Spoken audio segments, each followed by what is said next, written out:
কেমন আছেন সবাই? আশা করি ভালো আছেন। হ্যাঁ বন্ধুরা, আজ আমি আপনাদের বলবো বাংলাদেশের চলচ্চিত্র, মঞ্চ নাটক এবং টেলিভিশনের ধারাবাহিক নাটক সমূহে যিনি অত্যন্ত মেধার সাথে নিজের অবস্থানকে পাকাপোক্ত করেছেন এবং অত্যন্ত জনপ্রিয় একজন অভিনেত্রী, যার অভিনয় দেখলে বারবার দেখতে ইচ্ছে করে, যার চাহনি ভারতের পশ্চিমবঙ্গের কিংবদন্তি নায়িকা সুচিত্রা সেনের সাথে তুলনা করা যায়। বন্ধুরা, বলছিলাম সুবর্ণা মুস্তফার কথা। একজন খ্যাতনামা আবৃত্তিকার এবং সফল অভিনেতা মরহুম গোলাম মুস্তফার কন্যা সুবর্ণা মুস্তফা। সুবর্ণা মুস্তফা সম্পর্কে আজ আপনাদেরকে সংক্ষেপে কিছু বলবো।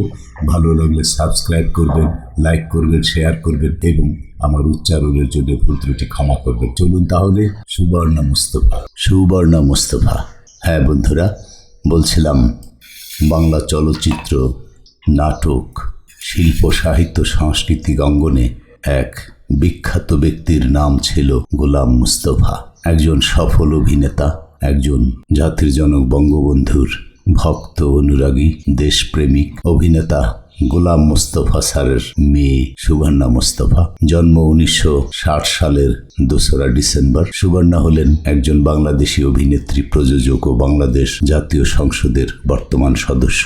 তিনি অভিনেতা গোলাম মুস্তফার কন্যা এবং ক্যামেলিয়া মুস্তফার বোন। 1980-র দশকে তিনি বাংলাদেশের অন্যতম দর্শকপ্রিয় টিভি অভিনেত্রী হিসেবে নিজেকে প্রতিষ্ঠিত করেন। বিশেষ করে আফজাল হোসেন এবং হুমায়ুন ফরিদির সাথে তার জুটি ব্যাপক দর্শক সমাদর লাভ করে।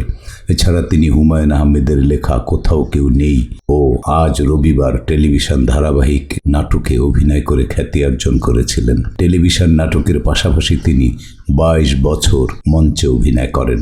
সুবর্ণা 1983 সালে নতুন বউ চলচ্চিত্রে অভিনয়ের জন্য শ্রেষ্ঠ পার্শ্ব অভিনেত্রী বিভাগে জাতীয় চলচ্চিত্র পুরস্কার অর্জন করেন। তার অভিনীত অন্যান্য উল্লেখযোগ্য চলচ্চিত্র সমূহ হল ঘুড্ডি, নয়নের আলো, পালাবি কোথায়, গহীন বালুচর। অভিনয়ের স্বীকৃতি হিসেবে 2019 সালে বাংলাদেশ সরকার তাকে দেশের দ্বিতীয় সর্বোচ্চ বেসামরিক সম্মাননা 21 পদকে ভূষিত করেন। প্রারম্ভিক জীবন। সুবর্ণা মুস্তফা 1960 সালের 2রা ডিসেম্বর ঢাকায় জন্মগ্রহণ করেন। তার পৈতৃক নিবাস ঝালকাঠি জেলার নলছিটি উপজেলার দপদপিয়া ইউনিয়নে। তার পিতা গোলাম মুস্তাফা ছিলেন একজন প্রখ্যাত অভিনেতা ও আবৃত্তিকার। তার মাতা হোসনে আরা পাকিস্তান রেডিওতে প্রযোজনার দায়িত্বে ছিলেন। মায়ের সহায়তায় মাত্র 5-6 বছর বয়সে বেতার নাটকে কাজ করেন। নবম শ্রেণীতে পড়াকালীন তিনি প্রথম টেলিভিশন নাটকে অভিনয় করেন। 1971 সালের পূর্ব পর্যন্ত তিনি শিশু শিল্পী হিসেবে নিয়মিত টেলিভিশনে কাজ করেছেন।